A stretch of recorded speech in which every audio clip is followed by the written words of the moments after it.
ये है दामन ये है गिरेबा, आओ कोई काम करें। मौसम का मुंह तकते रहना काम नहीं दीवानों का। बोलो सुभान अल्लाह। भाई सैफ रजा कानपुरी कह रहे थे कि मैं बहुत खुश हूं कि मैंने देखा कि आपके इलाके के लोग भी आपसे इतना प्यार करते हैं। मैंने कहा उतना वक्त ही कहां मिला है जो प्यार देखने को मिलता। यकीन करें मुझे नाज है अपने इलाके पे और मुझे फख्र है अपने इलाके पे कि आप मुझसे इतनी मोहब्बत करते हो, शायद मैं जितनी मोहब्बत के लायक भी ना हूं। खुदा करे कि ये मोहब्बतें बरकरार रहें और ये रिश्ते यूं ही दायमी चलते रहें। कह दो आमीन। हाँ, जलसा पहली बार हो रहा है कि हुआ है पहले भी? हर साल होता ना? कै साल से हो रहा है? जमाना हो गया। हमारे चचा कह रहे हैं बैठे हुए जमाना हो गया है जलसा होते हुए, और खुदा करे कि कयामत तक यूं ही हुजूर के नाम का जलसा होता रहे। इसीलिए तो सुन्नी तड़प के कहते हैं कि नात खानी मौत भी हमसे छुड़ा सकती नहीं, कब्र में भी मुस्तफा के गीत गाते जाएंगे। कब्र में भी मुस्तफा के गीत गाते जाएंगे। नौजवानों, इतनी अच्छी महफिल मिली है, इतने सारे लोग मिले, तो बड़ी जरूरी बात कर जाऊं। ये मिंबर पे जितनी अजीम शख्सियतें बैठी हैं, हर शख्सियत इस अहमियत और अजमत की हामिल है कि उसका नाम आबेज़र से लिखा जाए। ये अलग बात है कि कोई इसमें हमारा चचा लगता होगा, कोई दादा लगता होगा, कोई ताऊ लगता होगा, तो हम कहते हैं अरे क्या हुआ, घर के ही तो हैं। आपसे मेरी इतनी गुजारिश है कि इस जमात की जितनी ज्यादा हो सके उतनी ज्यादा से ज्यादा इज्जत किया करें, इसलिए कि जितनी उलमा की इज्जत करेंगे अल्लाह उतना की रिस्क में बरकतें अता फरमाएगा। और अगर यकीन ना हो तो हर बस्ती में एक दो घर ऐसे जरूर होते हैं जो उलमा के लिए हर वक्त दरवाजा खुला रखते हैं, और कितने ऐसे होते हैं जो कहते हैं मौलाना कभी कोई परेशानी हो बच्चा भेज देना, टाइम कोई सा भी हो, भूख लगी हो, जरूरत हो, भेज देना, दरवाजा खुला रहेगा। जाओ उन घरों में जाके तलाशी लो कि उन घर के घर वाले लोग कैसे रहते हैं। खुदा की कसम ये वो घर होते हैं कि जिनमें न दुख होती है, न आफतें होती हैं, न परेशानियां हुआ करती हैं। क्यों? क्योंकि ये उलमा का एहतराम करने वाले लोग होते हैं। इसको थोड़ा कम कर दो भाई इसका। अगर आप भी ये चाहते हैं, आप भी अगर ये चाहते हैं कि बरकतें आपके घर में आए, रहमतें नाजिल हों, तो अपने उलमा का एहतराम करें, अपने उलमा का एहतराम करें, और खास करके अपने दस्तरखान वसी कर दें। आज हर बंदा मारा मारा फिर रहा है और सभी का एक दर्द है कि बरकत क्यों नहीं हो रही है। कोई मुंबई से फोन करके कह रहा अच्छी कमाई है लेकिन पैसा रुकता ही नहीं। कोई कह रहा मैं 24 घंटे गाड़ी पे रहता हूं लेकिन जब उतर के हिसाब होता तो पैसा 0-0 होता है। कोई कहता दुकान अच्छी चलती है लेकिन फिर जब हिसाब लगाया जाता है तो रिजल्ट कैसा आता है? अगर मुझे 100 ग्राम पसीना आए ना तो 10 ग्राम आपको भी आना चाहिए। क्यों भैया, तुम तो गांव के हो हमारे, हाँ तुम्हें तो साथ देना पड़ेगा। ठीक है, मुस्तफा भाई हमारे गांव के हैं तो बड़ी मोहब्बत रखते हैं, इलाके में कहीं भी होना तो पता चल जाए तो आ जाते हैं, है ना। तो आप मेरा साथ दें, कम से कम 1 ग्राम पसीना बहाना है आपको, ठीक है ना। उंगली कटा के शहीदों में नाम लिखा लो, इसे ही कहते हैं, ठीक है ना। मैं क्या कह रहा था अभी आपसे, अगर हर शख्स की कंडीशन यही है कि सारे ही रोजगार के लिए रो रहे हैं, एक वजीफा आपको शायद कोई डोरी में बांध के दे, कोई वजीफा आपको शायद तावीज के जरिए दे, मगर एक वजीफा मैं आपको अमल के जरिए देना चाहता हूं। अपने दस्तरखान पर रोज किसी ना किसी को खाना खिलाया करो। क्या करना है? जोर से।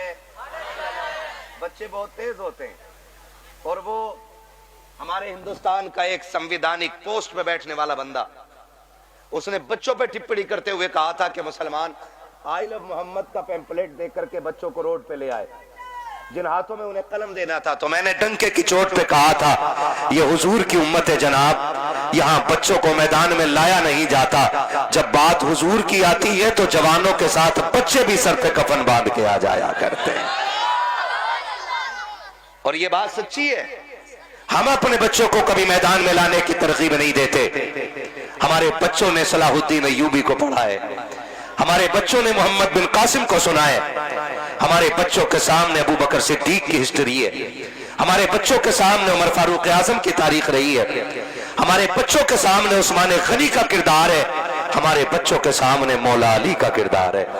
और जिस कौम के बच्चे मौला अली को पढ़ा करते हैं वो बच्चे कभी बुज़दिल नहीं हुआ करते हैं, वो कभी बुज़दिल नहीं हुआ करते हैं।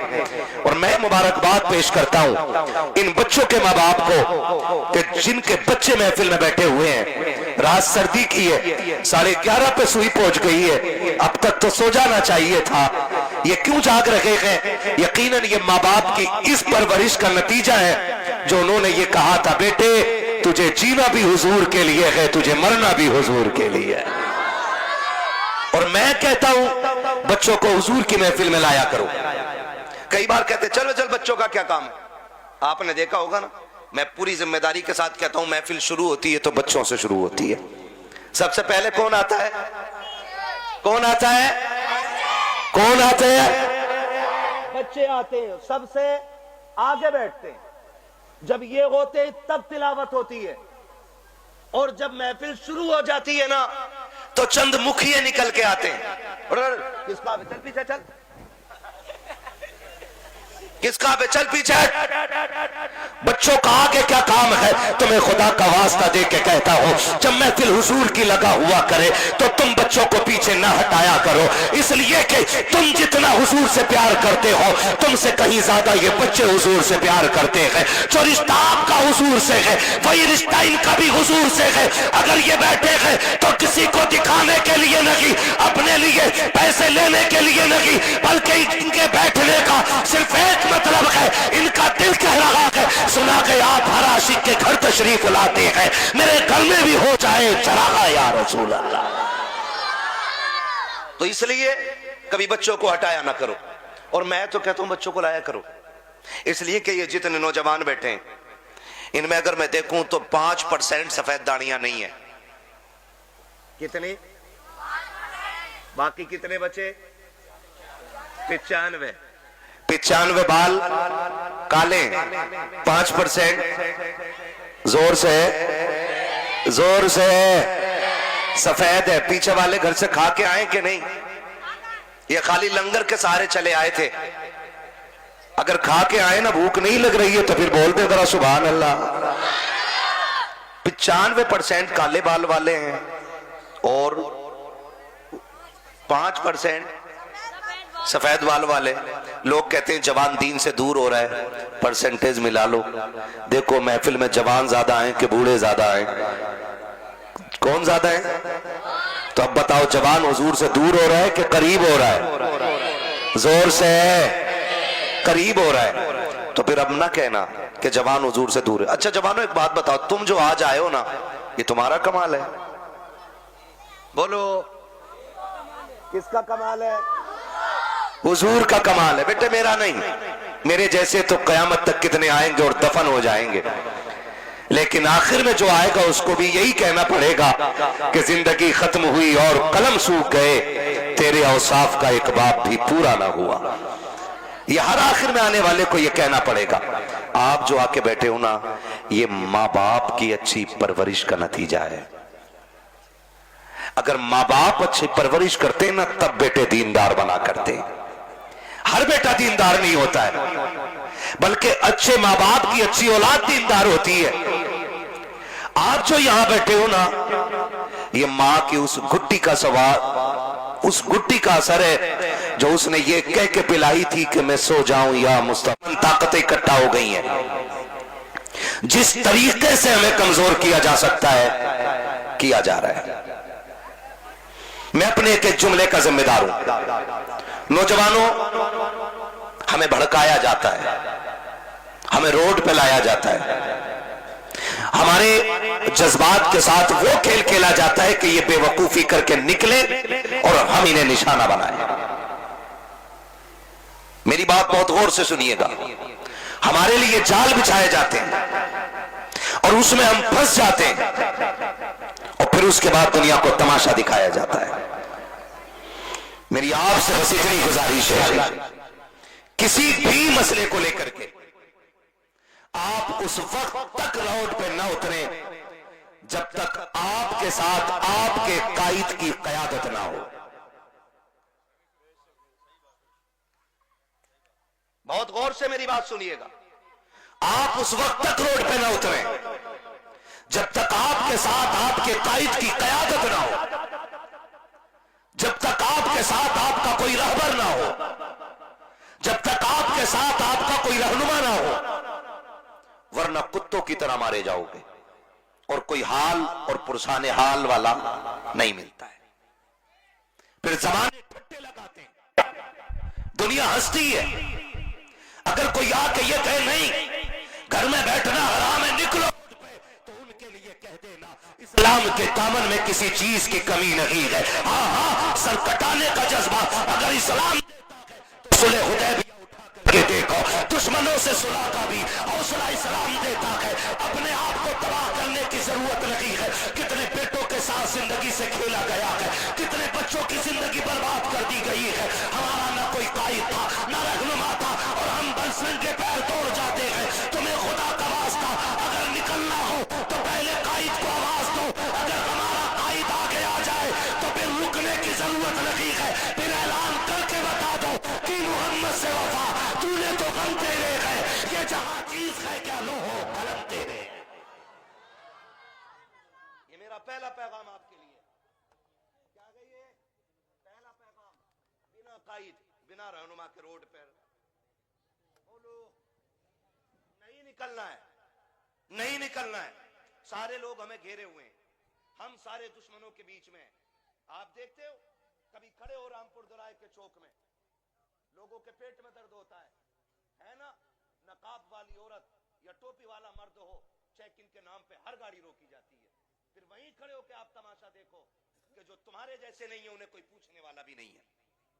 हर एतबार से निशाना बोलो हम ही, निशाना हम ही हैं। हमें होश के नाखून लेने पड़ेंगे। मुझे एक बात बताओ, बाहर वाले भी दुश्मन अपने और अंदर वाले भी दुश्मन अपने। आप मुझे बताइए हम किससे लड़ें, बाहर वालों से लड़ें कि अंदर वालों से लड़ें? आपसे मेरी इतनी गुजारिश है, सफों में इतनी मजबूती पैदा कर लो कि तुम्हारी पहचान बिरादरियों और सिलसिले और शजरों के नाम पे नहीं, सिर्फ एक नाम होना चाहिए कि ये जितने बैठे हैं मोहम्मद अरबी के गुलाम बैठे हुए हैं। ये ख्याल रखिएगा, किसी कौम का एहतराम सैयद को छोड़ के इसलिए नहीं होता है कि वो आला कौम रखता है। हम किसी भी बिरादरी का बंदे का हाथ इसलिए चूम लेते हैं कि वो अगर हुजूर के दीन का वारिस होता है तो हमारे सर का ताज होता है। यही मयार होता है कि नहीं? बोलो, तो फिर हमारे झगड़े काहे के? कितने झगड़े हो गए, सिलसिलों का झगड़ा, खानकाहों का झगड़ा, पीरा मुरीदी का झगड़ा, बिरादरी का झगड़ा, खानदान का झगड़ा, मैंड का झगड़ा, भाई भाई की शिरकत और बंटवारे का झगड़ा। इतने झगड़ों में हम फंसे रहते हैं। तो मैं खुदा का वास्ता देके कहता हूं, आपसी झगड़े न कीजिएगा, आपसे झगड़े न कीजिएगा। अगर आपके हिस्से में इतनी कम रह गई है ना अब्बा की जमीन, तो फिर भाई पे मुकदमा नहीं करना है। भाई पे मुकदमा, टेंशन हो रही है इन बातों से क्या? भाई पे मुकदमा, बोले भाई पे मुकदमा नहीं करना है। और जिसने हराम की दवा रखी है वो भी सुन ले। अगर इतनी सी तुमने हराम की दवा रखी है, अल्लाह कयामत में 7 जमीनों की मिट्टी इकट्ठी करा के गठरी बांध के सर पे रखवा के फिर कहेगा इसे लेके चल। और जब नहीं चला जाएगा ना, चूटियां इतना सुराग करती है तो इतनी मिट्टी निकाल देती है, और 7 जमीनों की इतनी मिट्टी निकाली जाए तो क्या हाल बनेगा? लेके चल लेंगे हम लोग? बोलो, लेके चल सकते हैं हम लोग? नहीं ना, तो फिर पीछे आग के कोड़े लेके खड़े होंगे, मारा जाएगा, चलाया जाएगा। इसलिए खुदा का वास्ता है, किसी भाई की नाजायज प्रॉपर्टी पे निगाह ना बिगाड़ना, अपने भाई के हुकूक को हराम समझ के डकार ना लेना, फ्री का समझ करके किसी की जायदाद पे कब्जा ना करना। वरना याद रखिएगा, भाई तो तुम्हें नजरअंदाज कर सकता है, भाई हो सकता है तुमसे कमजोर हो या शरीफ हो, तुम्हारा मुकाबला ना कर सके, लेकिन जब अल्लाह की अदालत लगेगी और जब मीज़ान पे अमल अमल तोले जाएंगे, बड़े बड़ों के माथों पे पसीना आएगा, कोई बचाने वाला नसीब नहीं होगा। अगर ये चाहते हो कयामत में सुरखरू हो जाओ तो हक खा के न मरना, हक दे के मरना, ताकि तुम हक दे के जाओ तो कब्र में कोई अजान ना भी पड़े, फिर भी खुदा की रहमतें तुम्हारी कब्रों में उजाला करना शुरू कर। नारे तकबीर, नारे रिसालत, मसलके आला हज़रत हज़रत अल्लामा मुफ्ती हम्माद यासाई किबला मुरादाबादी, हुजूर आज़म यासाई किबला जिंदाबाद जिंदाबाद। करेंगे इंशाअल्लाह, वादा करते हैं इंशाअल्लाह। मैं इन बच्चों से कहूंगा, मेरे बच्चे अगर गुर्बत आ जाए, मैं उन बड़ों बड़ों से क्या बात करूं जो सुनने तैयार ना हो। मैं बच्चों को समझा रहा हूं, बेटे अगर गुर्बत आ जाए और इतने फाके हो जाएं कि भूख का नंबर आ जाए, मैं कहता हूं मर जाना किसी का छीन के चुरा के हराम का नहीं खाना। क्यों? जिस तरह गलत दवा से फसल खराब हो जाती है, उसी तरह हराम की रोजी से नस्ल खराब हो जाती है। नहीं खाएंगे ना इंशाअल्लाह। अगर तुम्हें रास्ते में गिरी पड़ी चीज भी मिले ना, मस्जिद के इमाम को जाके दे दो कि यह हमें राह में मिली थी, और फिर तुम वो दौर देखोगे कि तुम सजदे करोगे, अर्शों से खुदा रिज़्क़ों के फैसले करेगा। तंगियां यहां हो रही है, यहां पे हो गई है। मसला यहीं पे, पूरा खेत 12 बीघे का घुसेगा जाके मेड़ में, ऐसे ही कुरे देगा। अब तो ऐसी मेड़ काट रहा जी, पता ही नहीं चलता ये कटी किधर से है।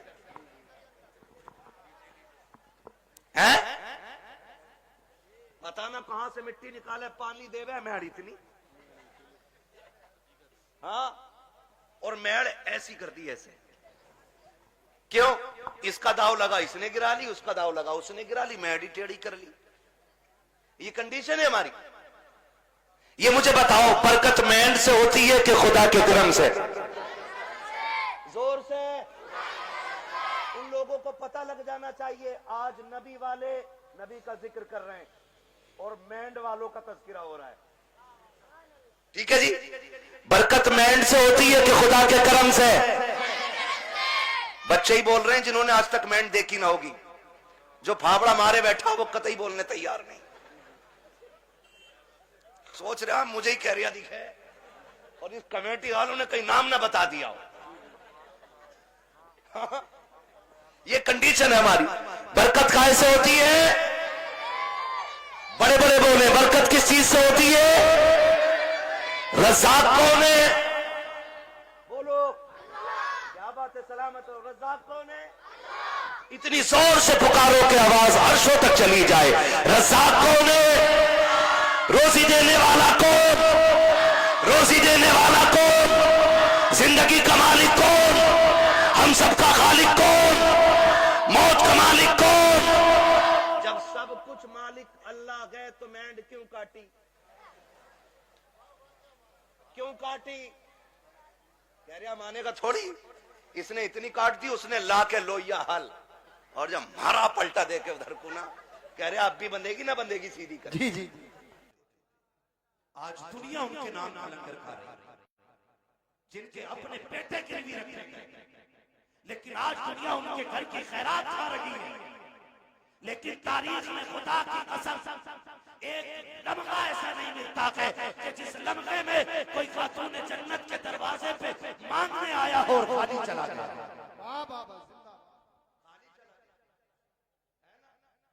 कोई लम्हा ऐसा नहीं मिलता कि कोई आया पहले का दौर बड़ा अच्छा था।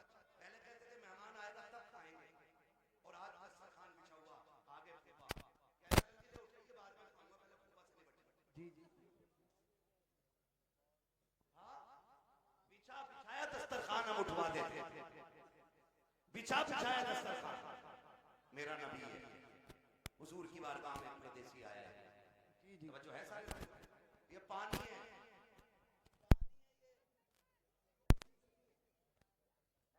तवज्जो है आप लोगों की मेरी तरफ? बस सुने बहुत गौर से। हुजूर की बारगाह में ना परदेसी आया, उसने आके कहा या रसूल अल्लाह बड़ा बड़ा खाना खिला दीजिए। बहुत गौर से एक एक बंदा मेरी बात सुने। भूखा हूं, खाना खिला दीजिए। मेरा नबी मिंबर पे हुजूर उठ के खड़े हुए, है कोई जो मेरे मेहमान को खाना खिला दे? 300 से ज्यादा सहाबा मस्जिद में, 300 से ज्यादा, और आका कह रहे हैं कोई जो खिला दे? कोई नहीं। फिर आका ने कहा है कोई जो मेरे मेहमान को खाना खिला दे? फिर कोई नहीं। जब तीसरी बार कहा कि है कोई जो मेरे मेहमान को खाना खिला दे, हजरत सलमान फारसी उठ के खड़े हो गए, या रसूल अल्लाह, आका ऐसा नहीं है कि इनके पास है और खिलाना नहीं चाहते, सरकार जितने मस्जिद में बैठे हुए ना आज सबके फाके, मगर हुजूर इजाजत दें तो मैं एक ऐसा घर जानता हूं जिस घर से कोई खाली नहीं है, अगर आप कहें तो मेहमान को मैं ले जाऊं। हुजूर ने सलमान फारसी का मुंह देखा, मुस्कुरा दिए, समझ गए वो घर किसी और का नहीं, मेरी बेटी फातिमा ज़हरा ही का होगा। हुजूर ने फरमाया ठीक है ले जाओ। हजरत सलमान फारसी आए, सैयदे कायनात का दरवाजा खटखटाया, मंदक्कल बाब, दरवाजा किसने बजाया? आवाज आई सलमान फारसी, चचा कैसे आना हुआ? का एक मेहमान आया है और भूखा है, किसी के पास इतना नहीं कि कोई खिला दे उसे। सैयदा तुम्हारी चौखट से कोई खाली नहीं गया। अंदर से आवाज आई, चचा मेहमान को थोड़ा साइड कर दो ताकि घर का राज न खुलने पाए, दूर कर दो। आपने मेहमान को थोड़ा दूर किया, सैयदा ने दरवाजा खोला, का चचा झांक के देखो ना, मेरे दोनों शहजादे भूखे जमीन पे सोए हुए हैं, आज मेरे घर का फाका 2 दिन हो गया है, कुछ होता तो मैं अपने बच्चों को भी खिलाता। सलमान फारसी की गर्दन झुकी, वापस जाने लगे, जैसे वापस पलटे, कहा चचा जरा ठहरिए तो सही। कहा क्या बात चचा उदास क्यों हो? का उदासी की बात ये है आज नबी के शहर में कोई मेहमान भूखा सो जाएगा, इतना सुना खातून जन्नत कहती है ठहरे ना चचा अभी आती हो। अंदर तशरीफ लेकर के गई, आपके जहेज में जो आपको 17 पैबंदों वाली चादर मेरे मुस्तफा ने अता की थी, उस चादर को समेट करके ला करके कहा था चचा ये लीजिएगा और जाइए, यहूदी है शमून नाम का, उसके दरवाजे पे ले जाइएगा, उसको देख करके इसके बदले में चोखरी दिलाइएगा। हजरत सलमान फारसी ने चादर ली है, रोते हुए यहूदी के दरवाजे पर गए हैं, मेहमान भी साथ साथ जा रहा है। जब शमून के दरवाजे पे गए, उसने चादर हाथ में ली है और उसकी खुशबू सूंघ के कहता है ये चादर किससे लेके आए हो? इसकी खुशबू बता रही है ये किसी जन्नती खातून के सर की चादर उतर के आई। जिंदाबाद जिंदाबाद। किसकी चादर है ये? हजरत सलमान फारसी फूट के रोने लगे, कहने लगे ये उस घर की चादर है कि जिस घर की चौखट पे बेइजाजत जिब्रील भी नहीं आया करते। उसने चादर को खोला, कहा किसकी चादर है? का ये खातून जन्नत नबी की शहजादी की चादर है। उसने इतना सुना और उस चादर को सीने से लगाया, कहा ठहरो ठहरो ठहरो। उसने चादर को रखा एक तरफ, आटा दिया, जो दिए, खाने पीने का सामान दिया, साथ चादर भी दे के कहने लगा इसे भी लेके चले जाओ। आपने चादर भी ली, सामान भी लिया। जब वापस आने लगे हैं, पीछे से शमून भी दौड़ा है। उसने दौड़ते दौड़ते कहा था खाली चादर लेके जा रहे हो, मुझे भी बदले में कुछ दे के चले जाओ। तुझे क्या चाहिए? मेरी किताबों ने बताया है कि जो आखिरी पैगंबर होंगे उनके घराने की शान ये होगी कि दरवाजे पे भूखा आएगा तो खाली नहीं लौटाया जाएगा, वो अपने घर के सामान बेच देंगे लेकिन आने वाले की जरूरत पूरी करेंगे। उसने कहा मैं समझ गया किसी बेटी का किरदार ऐसा है वो नबी की अज़मतों के साथ दुनिया में आया। सुभान अल्लाह सुभान अल्लाह। ये तारीख रही है, खातून जन्नत ने दिया। आप वो मेहमान भी देख रहे हैं, वो मेहमान भी देख रहे हैं, मेहमान भी देख रहे हैं। भाई जब उनके गदा भर देते हैं, शाहान जमाना की झोली, मोहताज का जब ये आलम है, मुख्तार का आलम। आज हमारे दस्तरखान बड़े तंगो के दस्तरखान, माफ कीजिएगा खाने बैठे कुत्ता आ जाए, कह रहा जल्दी ठंडा मार, और करवट में हो तो रोटी छोड़ कर खुद ही मार, फिर कह रहा बिस्मिल्लाह वाला सुन और गौर से सुन। कुत्तों की अपनी खेती नहीं होती, कुत्तों का अपना बिजनेस नहीं होता। खुदा जिसके दरवाजे पे किसी को भेजता है ना तो वही इसीलिए भेजता है कि उसको इस लायक बनाया है। सुभान अल्लाह, इस लायक बनाया है उसे, इसलिए आपके दरवाजे पे भेजा गया है। कुत्ते दरवाजे पे आ जाएं तो मारा ना करो। क्या चला जाएगा, आधी रोटी उठा के डाल दे, तेरी आधी रोटी से गुर्बत तो नहीं आ जाएगी, लेकिन कुत्ता आधी रोटी पे कनात कर लेगा। आधी रोटी खा के वो सब्र से बैठ जाएगा, उसको लाठी डंडे से ना मारिए। अगर मेहमान ना आ सके तो जानवरों को खिलाया करो, कुत्ते भी ना आ सके तो परिंदों को खिलाया करो, वो भी ना हो सके तो चूटियों को खिलाया करो। इसलिए कि जो तुम खाते हो वो गंदगी बनता है, और जो रब की मखलूक आती है वो दुआएं बन के अर्शों से टकराती है, और जो अर्श से जब दुआएं जा करके अल्लाह के अर्श से टकराती है तो एक का रिस्क नहीं बल्कि अल्लाह साथ पुश्तों के रिस्क का इंतजाम फरमा दिया। सुभान अल्लाह सुभान अल्लाह। और ये सबसे बड़ा वजीफा है, ये सबसे बड़ा वजीफा है। जान रहे हो, बारात लेके जा रहे हैं ना, बारात बारात बिल्कुल फुर्सत नहीं है।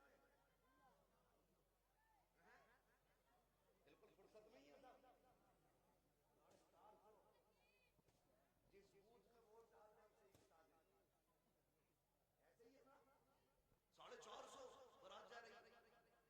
तो कह रहे हैं बारात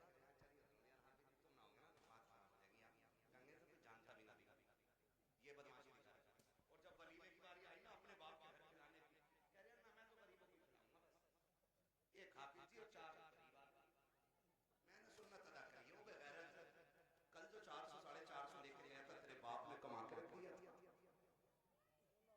ये कंडीशन से निकाह इतना आसान कर दो कि कोई बेटी बेटी होने पे शर्मिंदा ना हो।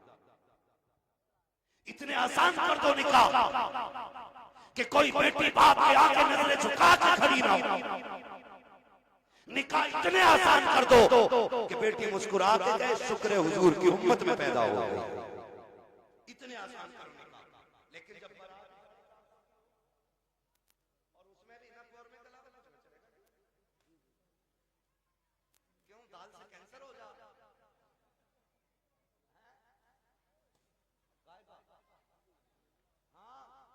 और वो कुत्ता कटिंग खाना देखा है?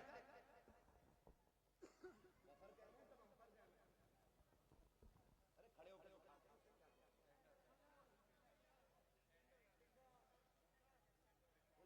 भाई स्टैंडर्ड वाले स्टैंडिंग कितना अजीब दौर आ गया। जब हम छोटे थे ना, बारात में जाते थे तो एक जगह बैठा दिया जाता और कोई बाल पे या जमीन पे इज्जत से बैठाते थे वो लोग। एक चावल लेके आ रहा है, पीछे से बूरा लेके आ रहा है, उसके पीछे से घी लेके कोई आ रहा है, ठीक है ना, ये चलता था। फिर कोई चावल है, किसी के हाथ में सालन है, किसी के हाथ में पानी है, मेहमानों को खाना खिलाया जाता था। अब ना सारे तबाह को नुकसानी कर दी बैलों की तरह, आओ और नाम दो लगे जाओ। लोग कह रहे हैं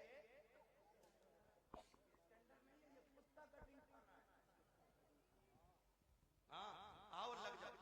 हालत देखो, कहीं नंगे पहुंच जाते हैं ना तो वो यूज एंड थ्रो प्लेट जो आती है फाइबर की, गत्ते वाली जो प्लेट होती है ना, वो टूट जाती है फाइबर वाली, उसमें चावल आती है। आगे देखो कोरमा, अरे कबाब में तो बहुत देर बाद दिखे, वो भी उसमें आगे, अरे शामी कबाब भी वो भी उसमें, और आगे देखिए कोल्ड ड्रिंक भर लिया गिलास, अब गिलास लिए अब ये बता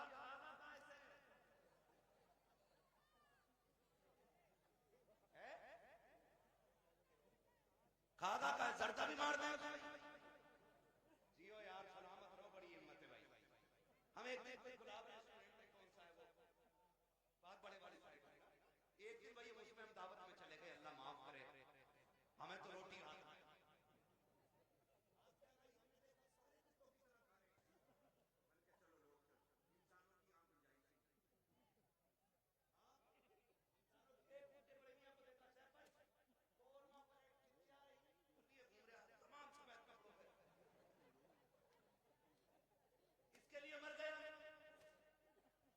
शादियां इतनी महंगी कर दी हैं कि आज गरीब खून के आंसू रो रहे हैं।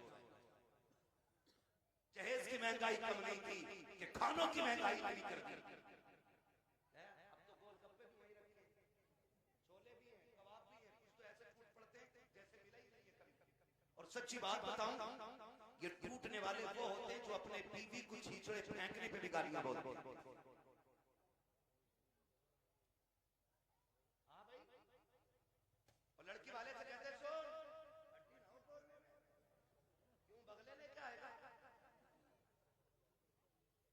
बेटी को पालने में बुढ़ापा आ जाता है। आज तुम फेंकते हो खाने को, आज बर्बादी कर रहे हो। आज तुम्हें किसी के बाप की इज्जत की परवाह नहीं है। कल जब तेरे आंगन में बेटी आएगी तब तुझे पता चलेगा बेटियां कितनी कीमती हुआ करती हैं। तूने किसी की बेटी को एक रोटी के लिए जलील कर दिया, एक रोटी के लिए जलील कर दिया। अगर बिरयानी ठंडी मिल गई, पूरी जिंदगी बेटियों को ताने दिए जाते हैं कि तेरे बाप से गर्म खाना नहीं खिलाया गया। अगर एक बराती फाके से लौट जाए तो गालियां दी जाती हैं कि तेरे बाप से मेहमानों को रोटी नहीं खिलाई गई। और बेटियों वालों, अगर बेटे वाला ताना दे गर्दन मत झुकाना, तेरे बाल पकड़ के पूछना, बता तूने किस नबी का कलमा पढ़ा है? क्या तेरा भी नबी वो है जो मेरा नबी है? क्या तेरा भी वो रसूल है जो मेरा रसूल है? क्या तेरा भी वो दीन है जो मेरा दीन है? अगर कहे हाँ तो बता कि नबी ने फातिमा की बारात में कितने खाने खिलाए? जिंदाबाद जिंदाबाद।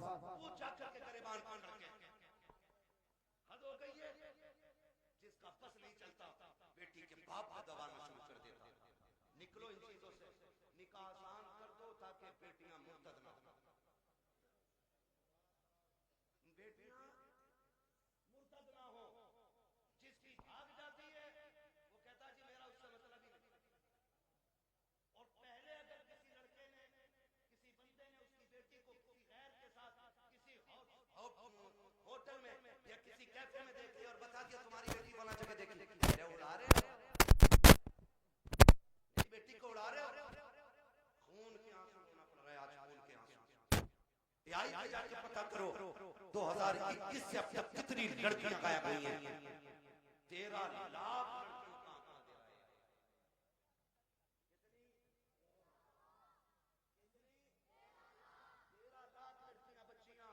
कंडीशन कितनी नाजुक हो गई पता है आपको? मरा जा रहा है, कह रहा है पलटी लूंगा और ले 4 दिन बाद कह रहा है बिकवा दी यार, तुम्हारे ताल्लुकात में तो अच्छे लोग चला क्यों नहीं रहता, तेल बहुत खा रहे हैं। क्यों? तुझसे इसमें तेल नहीं पड़ गया? और बेटी के बाप ने अपना खून निचोड़ कर तुझे दे दिया। कह रहा है बिकवा दो, इसकी जगह बोलूंगा मैं।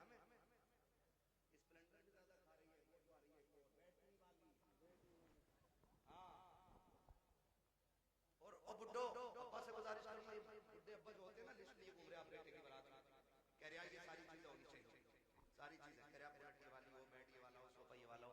और बुड्ढे की कंडीशन ये कि एक दिन भी लल्ला इसे बेड पे लेटर नहीं देता। अब मरा जा रहा है।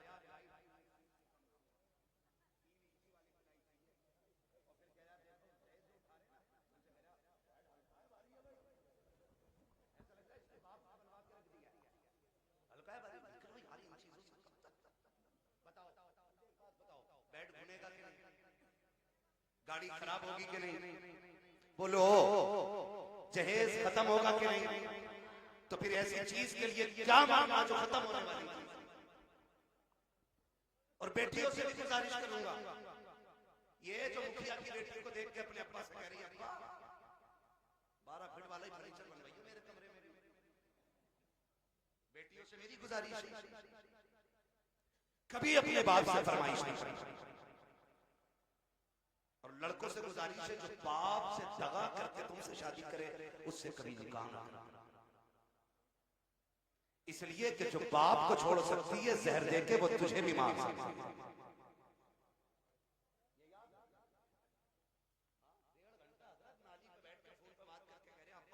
जैसी मैंने देखी तुम 7 साल में नहीं देख पाओगे। ये कंडीशन है,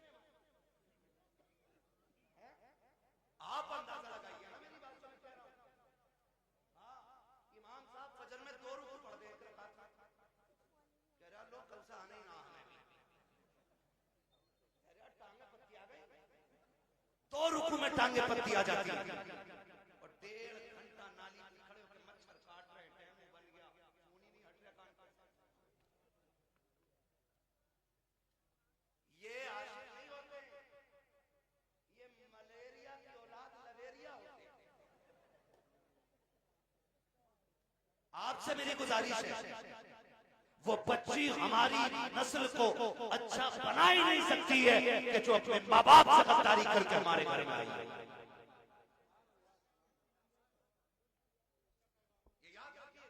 और बेटियों से कहना चाहता हूं, सुनो, ऐसे भी होते हैं छपरी, 3 महीने मुंबई में काम करके बाद यहाँ को लटका के और कड़ा पहन के बंदे लटका के यूं चल जाएंगे।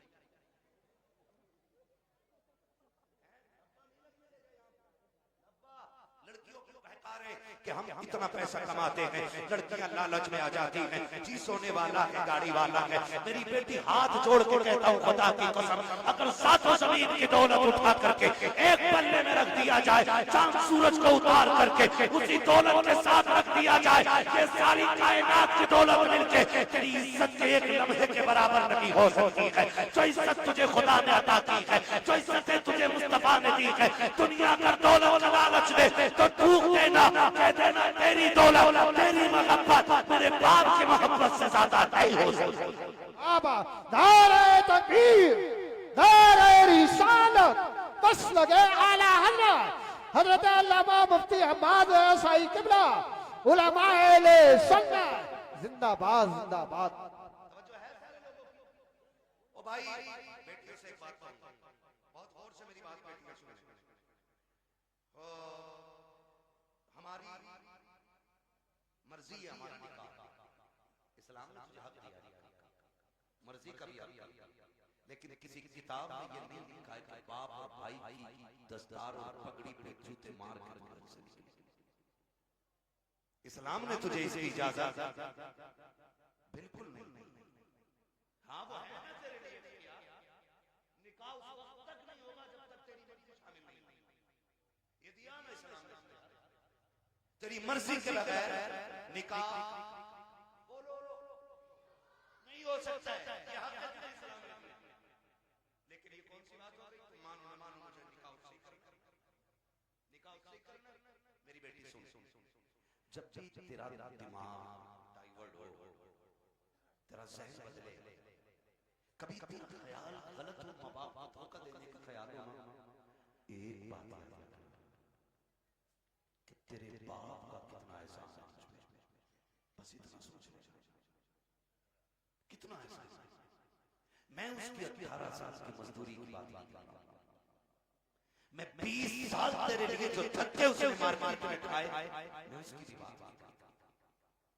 मैं सिर्फ उस लम्हे की बात करता हूं कि जब तू मां की शिकम थी, चचा को पता चला बेटी होने वाली, बच्चा आने वाला है। चचा ने कहा जी एक क्विंटल लड्डू बन जाने चाहिए, बनते ही करें, 1 क्विंटल लड्डू बन जाने चाहिए।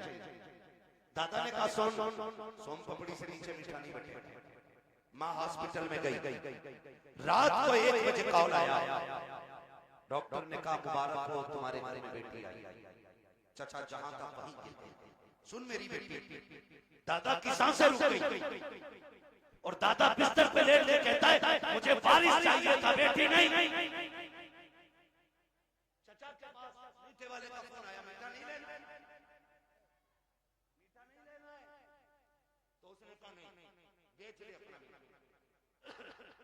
का ऑर्डर तो किया था, कहाँ ऑर्डर तो किया था, का फिर लेगा क्यों? का बेटा होता तो मीठा बांटता, बेटे आई है इसलिए मीठा नहीं चाहिए। अब सुन बेटी, सब तुझसे मुंह मोड़ चुके हैं, तेरा आना दादा को भी अच्छा नहीं लगा, तेरा आना दादी को भी अच्छा नहीं लगा, तेरे चचा को भी अच्छा नहीं लगा, तेरी फूफियों को अच्छा नहीं लगा, तेरे पाँव को अच्छा नहीं लगा, सारे मुंह मोड़ रहे थे। लेकिन जब हॉस्पिटल के बाहर तेरा बाप खड़ा रहा, डॉक्टर के जरिए खबर दी गई कि बेटी आ गई है, इसमें एक लम्हा कदम नहीं रोक रहे थे, एक लम्हे के लिए इसने नजरें नहीं बिगाड़ी थी, बल्कि रफ्तार से अंदर गया था और जिसे दुनिया ने ठुकराया था उसी बेटे को बाजू रहा है। इसने दुनिया लोगों सोचे तेरा शुक्र अदा करता हूँ, बेटा नहीं आया तो क्या आया, तेरे घर में तेरी रहमतें आ गई। जिंदाबाद जिंदाबाद सुभान अल्लाह। मेरी बेटी, जब तुझे कोई नहीं अपना रहा था तब बाप ने वरना फेंक देता वो भी किसी कचड़े के ढेर में। कौन था उसे रोकने वाला? आज उसी का मुंह काला करके भाग जाती हो, आज उसी के मुंह पर कलंक बोल के कहती हो कि मैं एक होशियार बच्ची हूं, मैं समझदार बच्ची हूं, सारी दुनिया की औरतों की अक्ल एक पल्ले में, नबी की फातिमा ज़हरा की अक्ल दूसरे पल्ले में रखो। सुभान अल्लाह। कायनात की औरतों की सारी अक्लें खातून जन्नत की अक्ल की बराबरी नहीं कर सकती। हाँ, नहीं कर सकती हैं, लेकिन तुम्हें पता है ना, जब हैदर कर्रार मौलाए कायनात रिश्ता मांगने के लिए आए, हुजूर उठे, घर की तरफ चले, जिब्रील आ गए। या रसूल अल्लाह किधर? का जिब्रील रिश्ते के लिए आया, बैठा है, बेटी से पूछ लो ना। तो जिब्रील कहते हैं, आका ये रिश्ता जन्नत में रब ने कर दिया।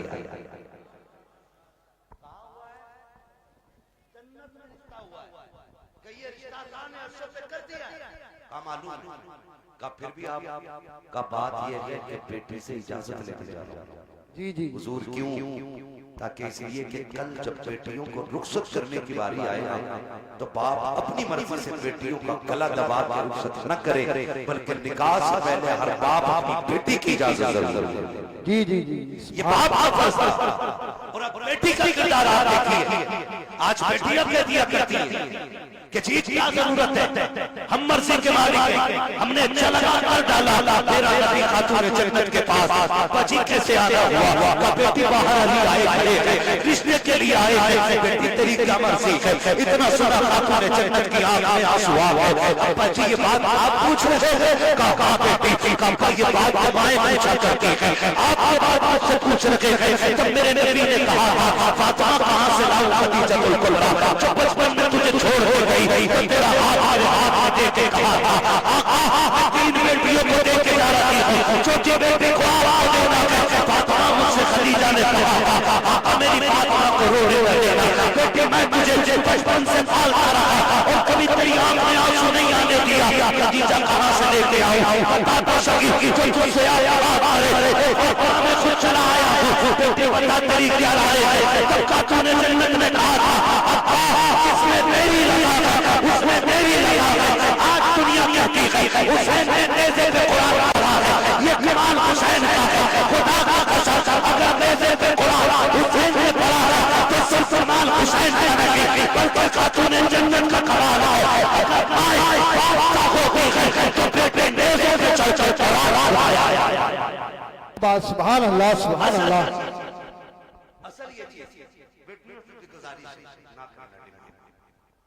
ना करना, सब्र के साथ जिंदगी कट जानी है, कट जानी है, 60 भी कट जानी है, 70 भी कट जानी है, फटे जोड़े वाली कट जानी है, 20,000 के लहंगे वाली की भी कट जानी है, मरना सभी को है। लेकिन याद रखो, अगर तुम इस मिसाल में जाओ कि तुम्हारे बदन के कपड़ों पे 25, 26, 30, 40 पैबंद लगे हो, लेकिन तुम्हारे शोहर की तुमसे नाराजगी ना हो, तो तुम कब्र में जैसे लेटोगे आखिरी तख्ता लगेगा, अल्लाह तुम्हारी कब्र में जन्नत की खिड़कियां खोल देगा। वाह वाह वाह सुभान। असल चीज है, इसलिए मैं बहन बेटियों से कहूंगा जिंदगी ऐसी गुजारे कि जिससे रब राजी हो, रसूल भी राजी हो। और पैसे वालों से, जमीन वालों से कहूंगा निकाह कुछ अल्लाह रसूल के लिए भी कर लो, अल्लाह रसूल के लिए कुछ निकाह करो। ये सबसे ऊपर लिखा होता है निकाह मिन सुन्नती फमन रग़िबा अन सुन्नती फलैसा मिन्नी, ये सबसे ऊपर लिखा होता है। लेकिन मसला ही कुछ हो जाए, 4 बेटे अल्लाह ने दे दिए ना, तो हिसाब लगा रहा है, हिसाब लगा कह रहा है कि 10 लाख लड्डू में मिलेंगे, 10 पप्पू में मिलेंगे, 10 अच्छन में मिलेंगे, 10 बल्लन में मिलेंगे, 40 लाख मालिक बैठे बैठे हिसाब लगा। तू कारून नहीं है, तू शद्दाद नहीं है, तू हामान नहीं है, फिरौन नहीं है, क्या है तेरे पास दौलत है? क्या औकात तेरी? हुए नाम पर निशान कैसे कैसे, जमीन खा गई आसमान कैसे कैसे, बड़े बड़े हिंदुस्तान में चले जाए। कोई डिमांड जहेज की ना कीजिए, करेंगे इंशाल्लाह, कोशिश करेंगे, डिमांड ना करें, करेंगे कोशिश। अच्छा कितने नौजवान हैं जो हाथ उठा के वादा करें कि हम बिना मांगे निकाह करेंगे। सलाम सलाम जी जी बगैर मांगे।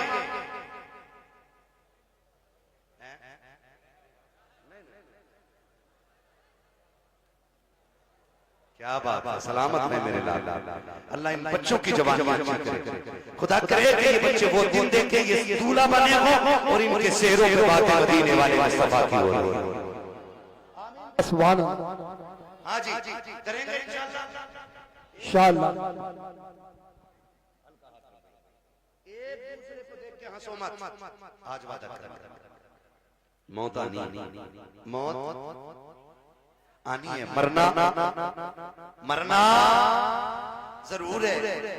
भाई ने बताया कि दादा ने भी हाथ उठाया, तो मैंने कहा फिर टेंशन क्या, दादा तो सबसे आगे होता मांगने में, इसलिए ये पहला वादा तो दादा ही करे कि मैं नहीं मांगूंगा, डिमांड नहीं करूंगा, वादा करे। लड़की वाला जो मुट्ठी बंद करके दे देना वो ले लो, निकाल इतने आसान कर दो कि बेटियां मुर्तद।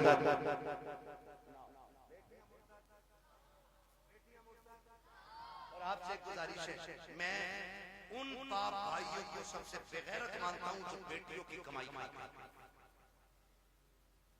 बुरा लगे कड़वा नहीं बात, वरना मुझे एक बात बताइए, ये जो ऑफिसों में हमारी बच्चियां जा रही हैं, इनकी सैलरी 6,000, 7,000, 12,000, 15,000 है, और अभी आईफोन 17 प्रो मैक्स बड़े बड़े कमाने वालों ने नहीं खरीदा। ये 15,000 ऑफिस में जाने वाली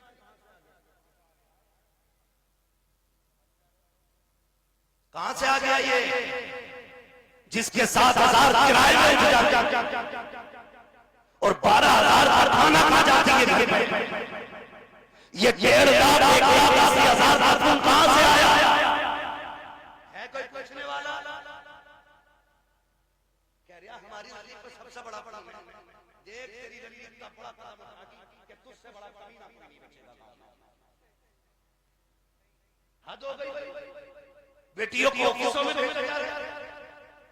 कुरान कहता है रिजालों को कानून आलम नहीं, वो इसलिए नहीं कह रहा है कि तुम उन्हें जूतियों पे रखो, वो इसलिए नहीं कहा है कि तुम उन्हें लाठी के नीचे रखो, तुम्हें हाकिम इस्लाम ने इसलिए नहीं बनाया कि तुम बेटियों के ऊपर पर चढ़ाओ, तुम्हें हाकिम इसलिए बनाया कि तुम मैं करके पागल का निशान चला, ये घर में रहते थे घर का निशान चला। सुभान अल्लाह। इसलिए गैरत ना बनो, गैरत वाले बनो। जितनी बेटियां 95% मुर्तद हो रही हैं वो सिर्फ ऑफिस की वजह से, ऑफिस की वजह से। भी ऐसा ना बीए कर रही है, डिग्री कराऊंगा, ऐसी डिग्री पे लानत जो दुनिया में जिल्लत का सबब बने और आखिरत में अज़ाब। आप जब रिश्ता करने जाया करो ना तो डिग्री देखो ना देखो, रब का कुरान देखो। क्या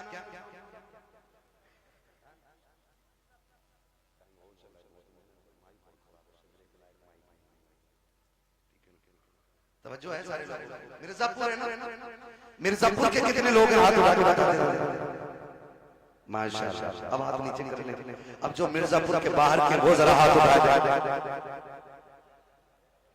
अच्छा, ये सुभान अल्लाह कहने वाले सारे ही परदेसी हैं। क्या बात है। नहीं नहीं, ये इनका हक भी है, जो इश्क में वहां से आ सकते हैं तो यहाँ बैठ कर सुभान अल्लाह भी बोल सकते हैं।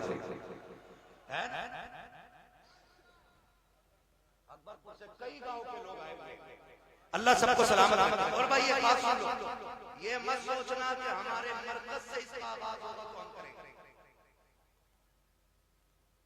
समझ रहे हैं कि हमारी कोई सबसे बड़ी जमीन इसका आगाज करे तो हम करेंगे। नहीं, ये हुजूर का दीन है।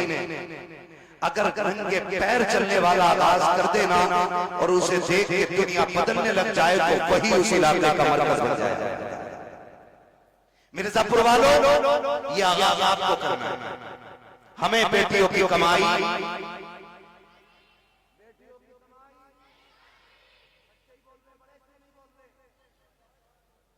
बच्चियों की कमाई, बेटियों की कमाई, बेटियों की कमाई, अपनी बेटियों की इज्जत भी बचाएंगे और अपने गांव का दीन ईमान भी बचाएंगे इंशाअल्लाह। तुम्हारी हमसे पूछो, हम शहरों में रहते हैं, गुजर हमारा शहरों में होता है। जब 4 बजे किसी बेटी को नकाब में कैफे के अंदर बैठे देखते हैं तो दिल में आता है कि या तो ये महबूबे गैरत है या जिस घराने से ताल्लुक रखती है वो घराना।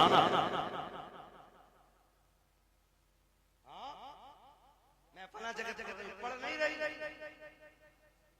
मैं जानता हूँ एक बच्चे को जानता हूँ, मैंने उसका वीडियो देखा, आज उसका बाप दुनिया में नहीं, नाम नहीं बताऊंगा, बुरा लग जाता है, और उसकी रील देखी मैंने, आग लगे इन रीलों को, उन्होंने कौम की इज्जत का जनाजा निकाल दिया।